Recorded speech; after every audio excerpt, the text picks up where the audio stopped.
Today we're making homemade chocolate, a traditional recipe, very easy and delicious. Let's get started, and from today's recipe we will end up with a 20 by 20 centimeter slab of homemade chocolate, about 750 grams. We start with the bowl of a stand mixer, in which I put 250 grams of powdered milk and 50 grams of cocoa powder. I sifted them together so I wouldn't have any lumps, and for now I set them aside. In a small saucepan I put 60 grams of milk and 250 grams of powdered sugar. Powdered sugar because it dissolves much faster given the very small amount of liquid. If I had used granulated sugar, it would have dissolved harder and made things more difficult. We heat the milk with the powdered sugar until the first boil. Be careful not to raise the temperature too much, because it will thicken excessively and the chocolate will become too hard and unusable. So a maximum of about 108 Celsius.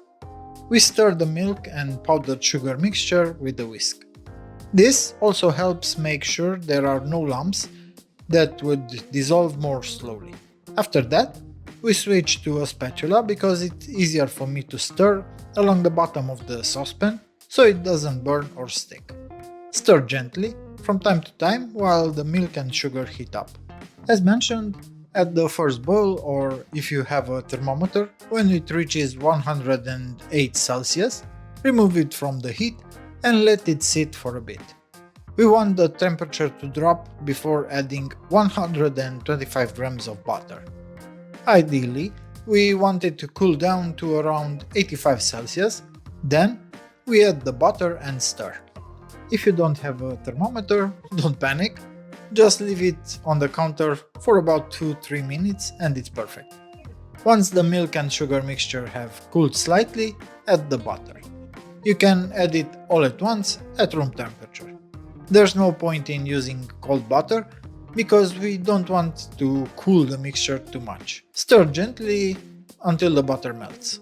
Then pour the mixture over the dry ingredients and mix on very low speed using the paddle attachment. In a granulated cup, though you can use any container you like, I added about 50 grams of milk, fairly cold from the fridge, though now that it's been sitting on the counter, it's no longer very cold. I will use about 30-40 grams of it.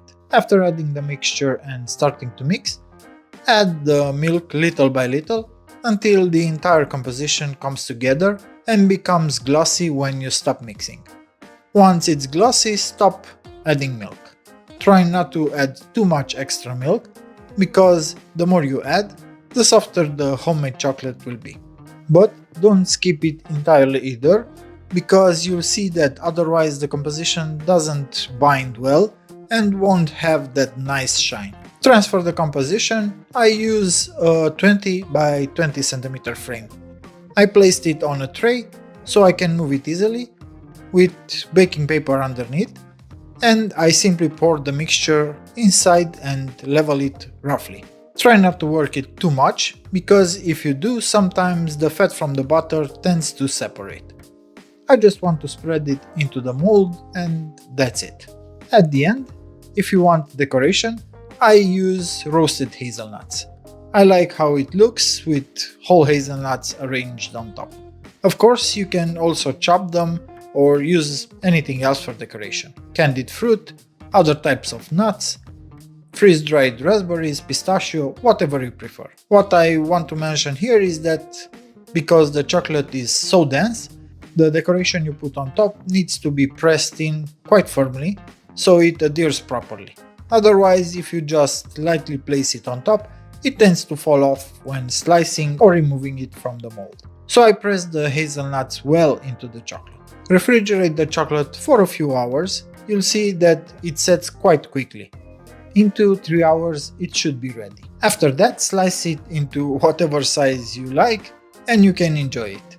I've seen this trend of using wafer sheets on the bottom and top with chocolate in the middle. I don't like it because it looks cheap to me, so I didn't use it. If you do use wafer sheets and also want nuts inside, First, add the nuts, or you can even mix them directly inside the chocolate in the stand mixer. Then pour it onto the wafer sheet, place the second sheet on top, and press very well so everything bonds together. That's how the homemade chocolate turned out. All that's left to do is cut it into pieces and enjoy it. For more recipes like this, don't forget to like, subscribe to my channel, and find me on Instagram for lots of useful tips.